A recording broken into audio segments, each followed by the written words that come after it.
Hey, shalom, shalom. I want to start off by giving all praise to Yahweh, Bahashim, Yahweh Shai, call once again, call law, Yahweh Bahashim, Yahweh Shai, Bahava Kalkadash, Yahweh Bahashim, Yahweh Shai, Bahashim, and Kalkadash, Barak Thumb, to you brothers, Yahweh honest, to the apostles, to our elders, who rule well, which are of GMS, blessed salutations to you brothers at that teaching, enduring truth, sincerity. Also blessings and salutations to the innumerable multitude of women, men, and children, which are the innumerable multitude that follow the truth and sincerity. Okay, I wanted to go into this precept here. It says, it's like here, app.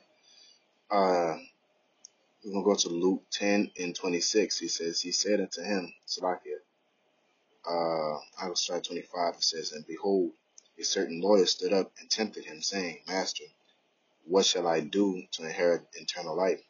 And he said unto him, what is written in the law? How readest thou? And he answered and said, thou shalt love thy Lord, thy power, with all thy heart, and with all thy soul, and all thy strength, and with all thy mind, and thy neighbor as thyself. And he said unto him, thou hast answered right, this do, and thou shalt live. So I'm gonna stop right there. There's more to the story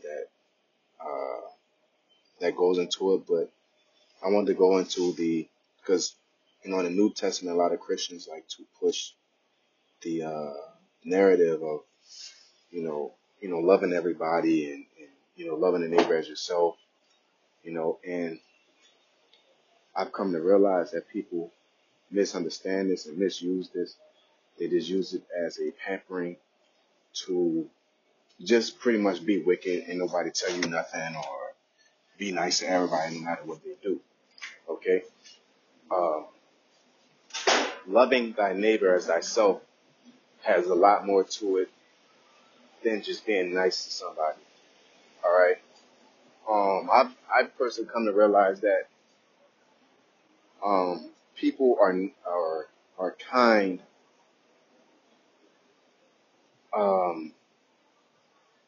to a fault, right? If a person doesn't believe in the same thing you believe, you're only nice within that diameter of that belief. Out of sight, out of mind. A lot of things. But I want to address this to the brothers within the know, because loving thy neighbor as thyself within the know, it's not just when the brother's around or anything. You got to see someone's problem as your problem.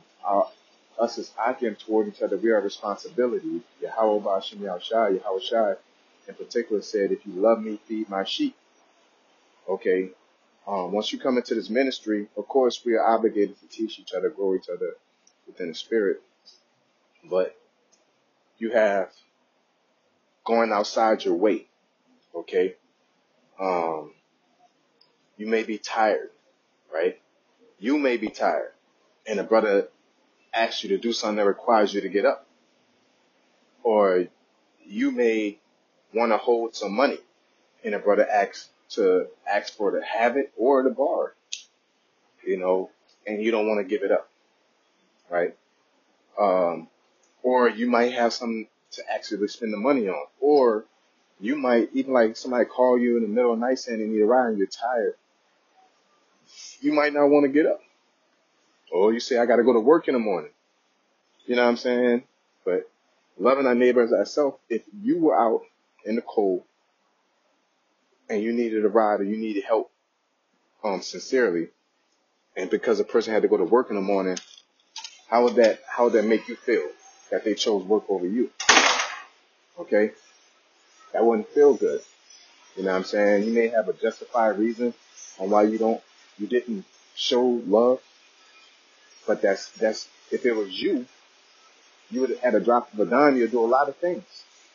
So we have to understand that, and really respect that aspect of loving thy neighbor as thyself.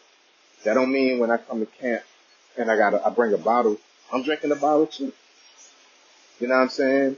That don't mean,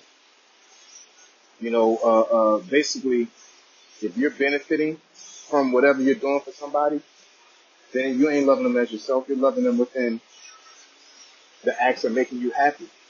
You know, you should be able to love thy neighbor and see them do good, and you have nothing to do with it.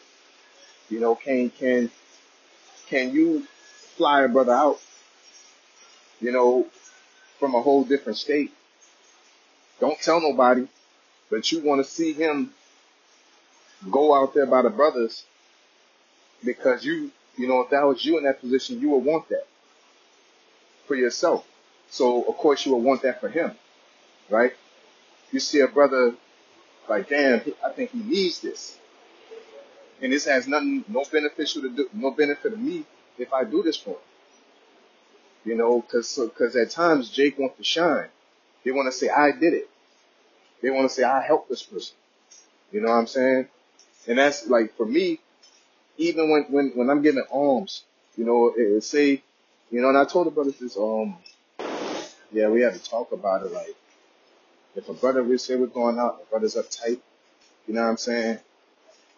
We go to a bar, we go out anywhere to where we have to pay for something, and that brother's uptight. You know what I'm saying? And I'm not saying this to put out what I do for brothers. I'm just putting out the edification that I make sure I give them the money in their hands in a personal environment. You know, say we're going to the pool hall, or they're going to the pool hall, say that. I give them the money here, man. I shoot him off the money that I feel that'll take care of him for that night. I don't tell nobody, you know what I'm saying? When he buys his drink, he buys his own drink. What you think I should drink? Ain't none of that, man. You know what I'm saying? Because it's not about that control and that feeling of saying, yeah, I did something for somebody. That's what it shouldn't be about. That it should be about the feeling of saying, you know, I want this brother to enjoy himself like I want to enjoy myself. I want to have a peace of mind of sitting there saying, I want this on the rocks plus this. You know what I'm saying? They ain't saying that, you know, we don't be greedy, you know, but at the same time, you know, can you, you know, you at camp, you're not drinking, you know what I'm saying? Can you just bring something, bring a bottle? You ain't drinking, I didn't stop drinking. I'm just still gonna bring a bottle for y'all because I know y'all do. Because if I was drinking, I would want something, you know, time, expenses, you know, empathy, you know, like it's not all about like, this is good, this is what I think is good. What is good for them? You know what I'm saying? Like, what is honestly good for them? Not like, well, I'm about to send him to the club. Like, nah, like, what is honestly good for that person? You see a brother stressed out, you know, would you want to be stressed like that? Would you want to be deserted like that? You know what I'm saying? And that creates initiative to where nobody has to tell you. You should be able to know the state of your flock. You're supposed to know the state of the brothers around you. And you're supposed to be prudent enough. Not that, oh man, I knew it, and I seen you do this and that, and something told me to do this. You late. You know what I'm saying? It's like knowing being a black belt in karate and somebody punched you in the face. It's like I knew I should have did the reverse punch. What's good of having it if you don't use it? You know what I'm saying? So that's how it is with ministry, man. You have to you got to be prudent and work on. You know, we got so much to work on. We have so many bad habits. You know, we just came into this truth 10 years ago and things like that in a society that the way we're trying to live doesn't exist because we're in Babylon, the wicked society. So you have to, you know, learn. You know, we're coming in this truth as newborn babes in a society that doesn't reflect that same energy. So we're kind of relying on each other and what we see. So I just, it's not nothing too much to it, but I just hope I can put a vibe out there for brothers to, you know, think of what's best for everybody around you and not what's in, if you got something involved, like even if you're involved in it, not involved in it, can you do it? That's truly loving your brother as yourself, man. You know, you sit next to a brother, you see his shoes and something like that, and you got to wait till him, like, I need some new shoes. Well, I got some money on it. Can you look at his shoes and be like, bro, don't even say nothing. Just get up. Here, man. You know, go hit him off. or that brother like about to catch a bus, and hey, don't worry if I give you a ride. You ain't gotta ask me. I already know. I ask you because if I was sitting there and I needed a ride somewhere, sure, brothers should have the confidence and enough to ask, but some brothers don't have. They may be embarrassed. You know what I'm saying? And don't ask them in public, you need a ride? You know what I'm saying? You touch them on the shoulder, pull them to the side. Hey man, you straight, you need a ride? I got you if you need one.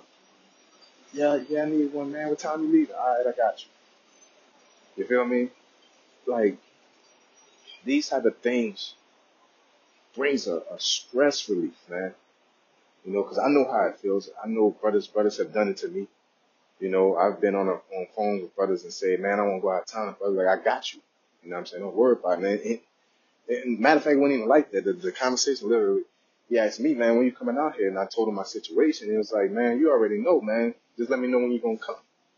You know what I'm saying? Like, and that brought a relief to my spirit, man. Not only like of, it wasn't only like, oh, I got brothers that'll pay for me. And no, it wasn't that at all. It was like, man, like the goal could get accomplished, and if anything happened, I know these brothers got me. You know what I'm saying? Because in society, people feel like they hold things over you when they do things for you. So it's like you got a worldly habit of being defensive of people doing things. I was raised, by my parents. It's like you go to somebody's house, you better not, don't accept food, don't accept these things because you got food at home. You ain't broke. You know what I'm saying? So it created a sense of pride of saying being over humble, like, no, I'm good, I ain't hungry. You know what I'm saying? But being in the brotherhood, I learned that. You know what I'm saying? But at the same time, I also learned how to, think outside myself and care for brothers, man. You know, and you get more joy out of that, out of seeing brothers, man, because we're gonna be unhappy. You know what I'm saying? We did it in Babylon, and I can go and take that same money that I was gonna do it for myself and make me happy. But if I do it for another brother, and that energy bounces back to me. That brother's happy. It makes me feel good, man. When people are in good moods and they're doing things, you know what I'm saying? And that competitive nature of like, if you want to be competitive, hey, oh, you did me that. I'm one up you on doing something for you, man. You know, if you want to challenge yourself in anything. So I just, I know it's like a real dry type of lesson, man. And it don't seem like it's has a point to it, man. But I think this is a very important thing to think about, because we're always in our own world. We always got our own problems. We got things that we want to do. And then we have people next to us wishing they was in our shoes, or wishing they had the same opportunities, you know what I'm saying? And we're just complaining about it, or when, not using it right, or not appreciating it, you know, and, brothers do appreciate it, and it's like, shit, I got it. I don't really want to hear it. You know what I'm saying? Like, it should be like that, man. Without somebody asking or looking, I shouldn't be eating food and then you looking at me drooling and shit. Oh, you want some? Nah, man, your plate already made. It's up in there. You know what I'm saying? Like that type of deal. You know, it shouldn't take a visual. I need that. I need your help in order for brothers to help that are within your flock, basically within your camp. Because a brother in Dallas, in Florida, in Chicago can't see what I'm going through.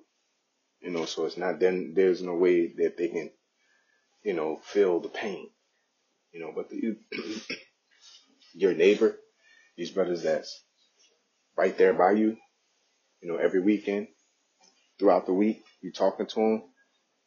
That's why it's important to talk to brothers and communicate with them a lot, because brothers ain't always going to tell you everything.